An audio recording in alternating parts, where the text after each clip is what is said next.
نن موږ په یو داسې بکتریا باندې بحث کوو چې د وایرس څخه ډیر خطرناک ده. وایرس د ورځو څخه وروسته ختمیږي، خو دا بکتریا تر هغې د چرګ بدن نه پرېږدي ترڅو چرګ مو حلال کړی نه وي یا مړ شوی نه وي.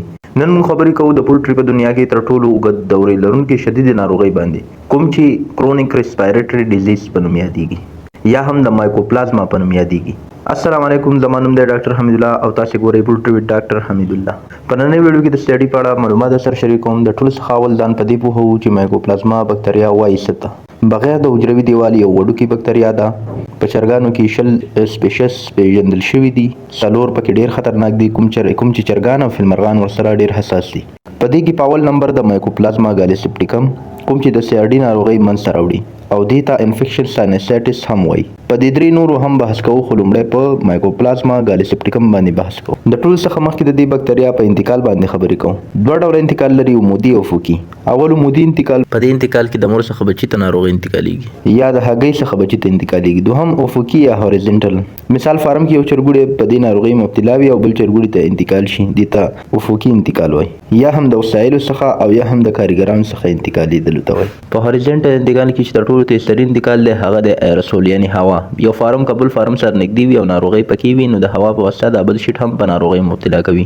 او بل چې څومره ورکروډینګ یعنی څومره که ستاسو چرګان ګډ وي، دا ناروغي به همدومره زر انتقالي یو بل ته. دا ناروغي چې کله چرګ ته داخله شي نو په کوم ځایونو حمله کوي. د دې ناروغي چې کوم ریسپټري دي دا په اپیتیلیوم اف آیس یعنی د سترګو په کنجنکټیوا باندې حمله کوي.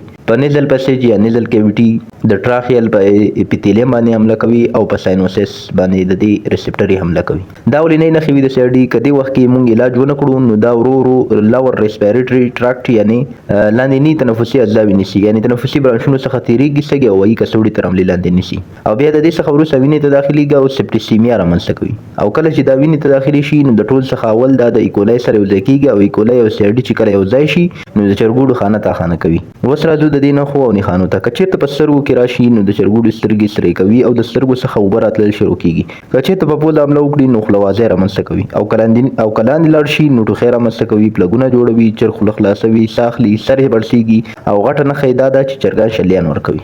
د چرګوړو هوک جاینټ پړسوب کوي کوم چې تاسو په سکرین باندې ګورئ او چرګوړو اشتها له لاسه ورکوي. د هګیو پیداوار کمیږي او د هګیو د پوستکي کوالټي خرابېږي. او کوم چرګ چې مړ شي یا هم کوم چرګ چې شدید ناروغ شوی وي او د خپو څخه غورځولی وي نو شین رنګ اسهال پکې لیدل کېږي. په ځوانو چرګانو کې موټیلیټي یعنی مرګ د دانې د نه خوړلو په وجه رامنځته کېږي، ځکه چې چرګ دانه ونه خوري، چرګ کمزوری شي، انرژي له لاسه ورکړي او کینی، د خپو بندونه یې کار پرېږدي، اوبه ونه څښي، چرګ مرګ کوي. د ټولو څخه اول نښه دا ده چې کله تاسې چرګ راواخلئ نو د چرګ په سینه باندې تڼاکې لیدل کېږي او کله چې د چرګ پوسټمارټم وکړو نو د چرګ پښتورګي پړسېدلي وي، ځیګر یې د خپلې اندازې څخه غټ شوی وي او د ځیګر د پاسه سپین رنګ جیلي لیدل کېږي یا هم ژیړ رنګه جیلي وي ورباندې. هوایي کڅوړې ډبلې شوي وي او بلر شوي یعنې تت رنګ ته اوښتي وي چې دې ته موږ ایرساکولیټس وایو. که چېرته د زړه د پاسه چې کومه پرده ده هغه موږ ګورو نو اوبه به پکې جمع شوي وي. همداسې که چېرته موږ کولمې وګورو نو کولمو ټول ممبران یا پردې تت رنګ اخیستی وي او د کولمو په پردو کې زګمانند اجسام لیدل کېږي او کله چې ایکولای سره یوځای شي نو کمپلیکس سیارډي باندې بدلیږي یعنی سی سیارډي باندې. سپلین یا توری هم پکې پړسیږي، خو بعضې کیسونه لکه بخار کې هم توری پړسیږي.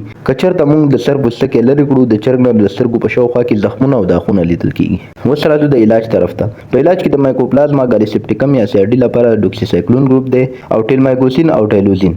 تاسو که کله هم د سیارډي علاج کولو نو په علاج کې باید ټایلوزین او ډوکسیسایکلین ورکړو. یا هم ستا چرګان غټ وي او سیارډي پکې پرمختګ کړی وي، پیشرفت کړی وي، نو د دې لپاره موږ د ډوکسیسایکلین او ټیلمایکوسین او نورفلکزاسین استعمالوو ترڅو پراخ د فلرونکي انټي بایوټیک ترې جوړ شي چې د مایکوپلازما څخه هم په امان کې شي او ایکولای څخه هم په امان کې شي. منتول یا هم برومیکزین یا ایزنشل اویل یا امبروکزول هایدروکلوراید یا هم انساني دواګانې لکه اسیفایل سرپ یا وینټولین سرپ ورسره باید اضافه کړل شي. نو دې سره به تنفسي لارې هم خلاصې شي او انټي بایوټیک ته به موقع پیدا شي ترڅو خپل کار وکړي. کنټرول او پریونشن یا وقایه. په وقایه کې باید که چېرته موږ موټر فارم ته راځي که د دانې وي یا د هر څه وي باید ښه برابر سپری کړل شي په ضد عفوني باندې او باید د کارګرانو او استاد څخه علاوه نور کسانو ته باید اجازه ورنه کړل شي. او کوم کارګران چې کله دانه اچوله نو خپلې چپړې یا سپلکې باید چینج کړي. او د سیارډي چې کوم بل ډول دی هغه د مایکوپلازما ساینووایي دی. دا چرګان شلیان کوي. د دې هوسټ یعنی کوربا چرګان دي او فیلمرغان دي، بتکې دي، زرکان دي، طوطیان دي. د دې هم انتقال هوريزونټل او ورټیکل دی. د دې نښې دا دي چې په دې کې چرګان شلیان کیږي، بخار وي چرګانو کې، د هګیو پیداوار پکې کمیږي، وزن له لاسه ورکوي او بې اشتهایي کیږي، او په دې کې چرګان سستیږي، اوبو او دانې خواته کینی. لیکن په مایکوپلازما ګالیسیپټیکم کې داسې نه کوي. پوسټمارټم نښې یو شان وي، خو په دې کې سپین رنګه مایع په ځیګر باندې کمه لیدل کیږي او د هوایي کڅوړو التهاب په شدید حالت کې کیږي. دې ته هم په علاج کې موږ ډوکسیسایکلین، ټایلوزین او نور فلکزاسین ورکوو. نو ملګرو دا یو وړه ویډیو و د سی آی ډي په اړه چې تاسو سره مې شریکه کړه. که د سی آی ډي په اړه څه پوښتنه هم وي یا بله که کومه پوښتنه وي نو تاسو په کمنټ کې کولی شئ.